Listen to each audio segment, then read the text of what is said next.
From the newsroom of Impact Alpha, I'm Brian Walsh, and this is your Impact Briefing for Friday, August 5th. Today I'm joined by Realize Impact's Luni Libes and Impact Alpha's Zuleyma Bebell to discuss the LIIST with two I's, an exciting new collaboration feature in Impact Alpha. Hello, Luni, and welcome to the podcast. Well, thanks for having me. And hi, Zuleyma, welcome back to the podcast. Thanks, good to be here. But first, here's what you need to know from this week in Impact Investing. Big news out of Washington. First, we have the bipartisan bill to support domestic semiconductor production, and we have the surprise resurrection of the so-called Inflation Reduction Act. These two bills have clean energy advocates and impact investors buzzing. But not everyone's as excited with all the dimensions of the bill. The CEO lobbying group Business Roundtable has perhaps predictably reverted to form and are opposing the tax provisions in the proposed legislation. Some might say that this is a departure from the era of stakeholder capitalism that the Business Roundtable promised back in 2019. Flying under the radar of this huge news out of Washington, it was easy to overlook a series of actions the Biden administration recently took to help low-income households access clean energy savings and the new wave of green jobs. Fortunately, Amy Cortese and Dennis Price have the stories on ImpactAlpha.com. Nature-based solutions finance has taken center stage with the news of the Democratic Republic of Congo's decision to auction off oil drilling rights in one of the most biodiverse and carbon-critical landmasses. At the moment, the U.S. is negotiating a 10-year, $1 billion forest carbon credit scheme with the DRC. The World Bank has a $42 million initiative with the DRC, and a dozen international donors have pledged $1.5 billion to protect the Congo Basin over the next 4 years. Such financing schemes fall far short of what's needed, warned the DRC's Minister of the Environment. In deal news this week, the Inter-American Development Bank and the UN's Green Climate Fund led a $450 million fund for e-mobility in Latin America and the Caribbean. The COVID pandemic reduced users and revenues for public transportation systems worldwide, which dealt a hard blow to efforts to move away from fossil fuels. This new fund plans to advance low-carbon transportation and strengthen the resilience of urban transport infrastructure. The emerging markets neobank, Umba, acquired a majority stake in Kenya's Daraji. A little over half of African adults don't have any kind of bank account, including mobile money accounts. Umba, which is based in both San Francisco and Lagos, Nigeria, is aiming to bridge this gap with transparent and accessible financial products and services for the underserved. And finally, Blue Frontier raised $20 million for energy storing air conditioners. Air conditioners account for 5% of global emissions, and demand is spiking amid heat waves around the globe. Blue Frontier's AC units use a salt solution that can store energy to reduce electricity use by up to 90%, and they replace traditional refrigerants that emit potent greenhouse gases. Now it's time for our featured conversation, and I'm joined once again by Luni Libes from Realize Impact and Zuleyma Bebell from Impact Alpha. Now, Zuleyma, let's start off with you. You were on last week launching a new product, and you're here again to launch another. What is the LIIST, and what value is it bringing to Impact Alpha subscribers? Hi, Brian. Yes, as I shared last week, we have lots of new and exciting products and projects that we're working on. Last week, as you recall, we launched the Impact Alpha Open, and this week we're back with a new one called the LIIST with our partners at Realize Impact. The LIIST, as it sounds, is a sampling of impact funds and companies that, based on public or accessible records, they seem to be in an active fundraising mode. So you can think of it as bringing actionable opportunities for our subscribers to participate. Okay, so Luni, this is a partnership between Realize Impact and Impact Alpha. Can you just give our listeners a sense of who is Realize Impact and what need in the market are you looking to change? Yeah, so we're a 501c3 public charity. We've been around for 8 or 9 years, and we're a little different than most charities. Our goal is to increase impact investing. That's what we do. And the service that we launched just before the pandemic, so a little over 2.5 years ago, is a service that lets any philanthropist make a recommendation to us along with a donation and turn that into an impact investment.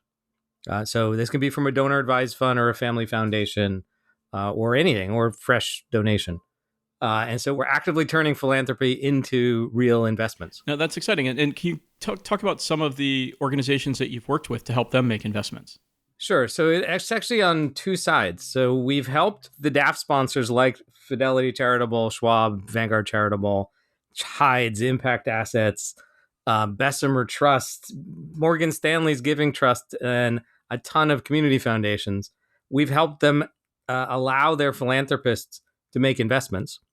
And then on the other end, we've been recommended to invest in things like Densham Fund, Gigawatt Global, Beneficial Returns, Replant Capital, and more. And so in total, it's hundreds and hundreds of philanthropists and 65, 70 or so investments in the last 2.5 years.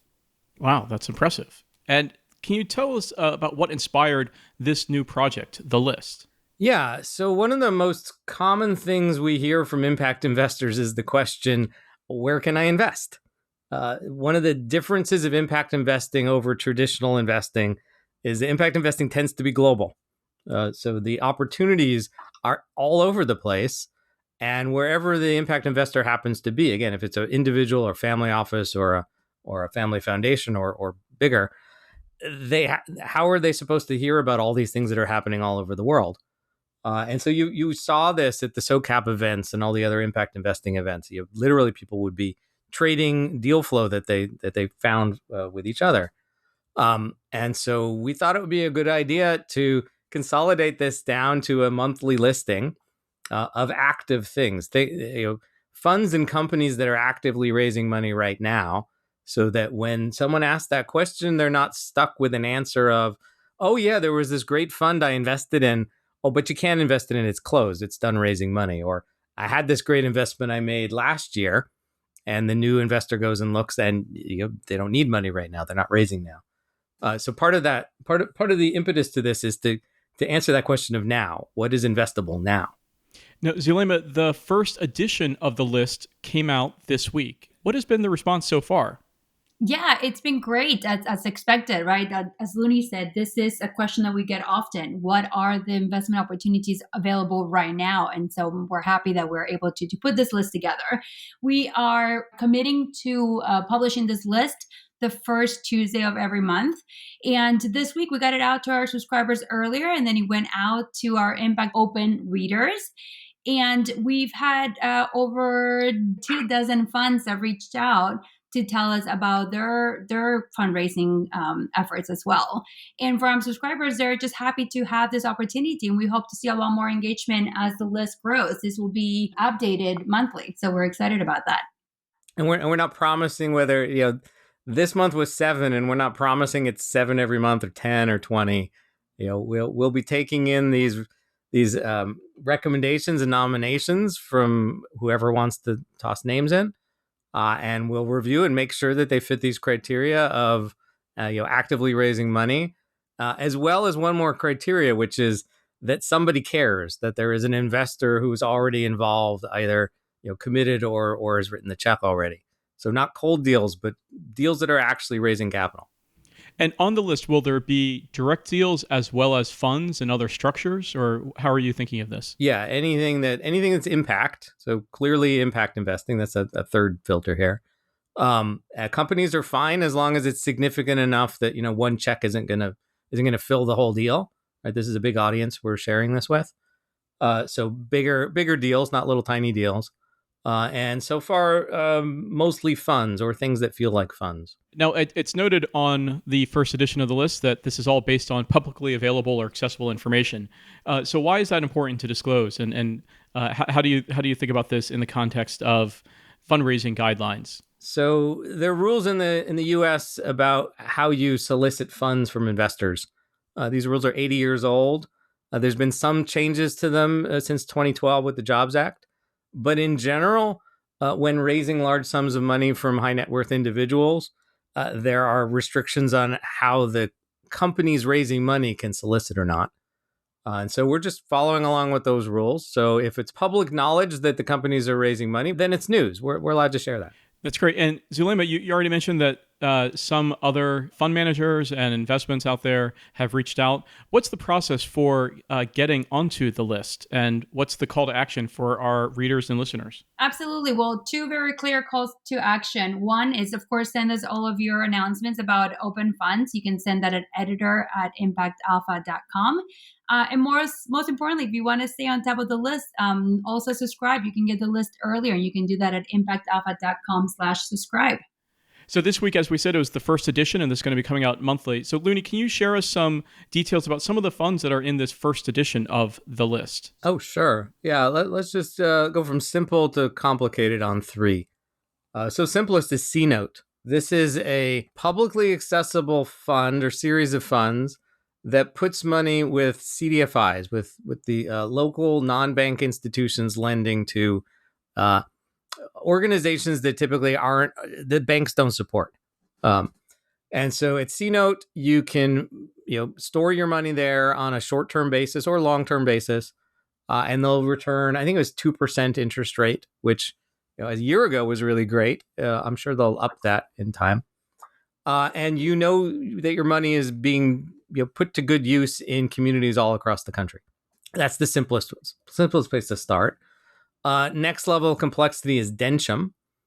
So Dencham is a fairly new fund. They started about 2 years ago, and they lend money to Black-owned businesses in Seattle, and that's their term.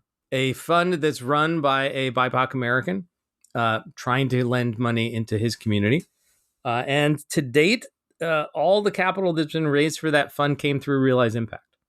So it's all been philanthropic money that's trying to then earn a return doing good here, where earning a return means that the donor advised fund gets bigger. The philanthropic amount of money gets bigger. And then we can go global on this list. Gigawatt Global. It's a fund based in Netherlands that's investing in renewable energy projects around the world, but mostly in Africa. And one of their big announcements that they made earlier this year is their hilltop in Burundi. And that hilltop is now providing 10% of all the electricity in the country of Burundi, right? One installation. And they have other installations, again, all over the world. There's a webpage about them on the Realize Impact website because we've invested in them a few times. And then there's more on there, but it just take too long to go through all 7. And you mentioned that your core audience for Realize Impact is people deploying capital from their donor advised funds or from other philanthropic sources of capital. Can non-philanthropic capital invest in these companies and funds as well? Yes. So I stress the philanthropic side because that's what my nonprofit does. But except for Dencham, most of the money raised into these organizations is we call at-risk capital or taxable capital or non-philanthropic capital. So yeah, if you're an impact investor, you want to invest in one of these, reach out to them. We put the contact information in the list for you to reach out directly. And if you are interested in using your DAF, you can come to us. We'll help. That's great. And the best way for people to reach you at Realize Impact is? realizeimpact.org, and click on contact at the top and fill it out. Or Luni at realizeimpact.org, and that's spelled Luni. And we'll have links to that in the show notes as well. And I also have to add that, Luni, that you host 2 other podcasts. So The Next Step and The Opportunity is Africa. Can you tell us quickly about those? Yeah, so Realize Impact is my side gig. It's my part-time job. I'm a for-profiteer in my day job. I run some funds. One of them is Fledge. It's a global network of business accelerators. And out of Fledge wrote a book series called The Next Step. So if you happen to be an entrepreneur listening to this, and you would like some advice on entrepreneurship, the Next Step podcast will give you that, or the book series. And then we have a spinoff from Fledge called Africa Eats. It's an investment holding company in Africa. And we have a podcast for that too called The Opportunity is Africa. And you can find that on africaeats.com. That's great. Now, Africa Eats, that's a very compelling title. So what's the genesis there? We took 1 part venture capital fund, 1 part business accelerator, and 1 part Berkshire Hathaway, and we shook them together, and that's what Africa Eats is. That's great. All right. Well, Luni, Zuleyma, thank you so much for being on the podcast. Thank you for sharing about the inaugural list, and we look forward to many more additions to come and hopefully driving even more capital to these impact investment opportunities. All right, thank you so much for having me. Thank you, Brian. That's going to do it for your Impact Briefing this week. Thanks to our guests this week, Luni and Zuleyma, and thanks, as always, to our producer extraordinaire, Isaac Silk. Subscribe to full access to Impact Alpha and get the daily brief. On behalf of everybody at Impact Alpha, I'm Brian Walsh, Head of Sustainability for the capital markets firm TPI Cap. Until next time, take good care.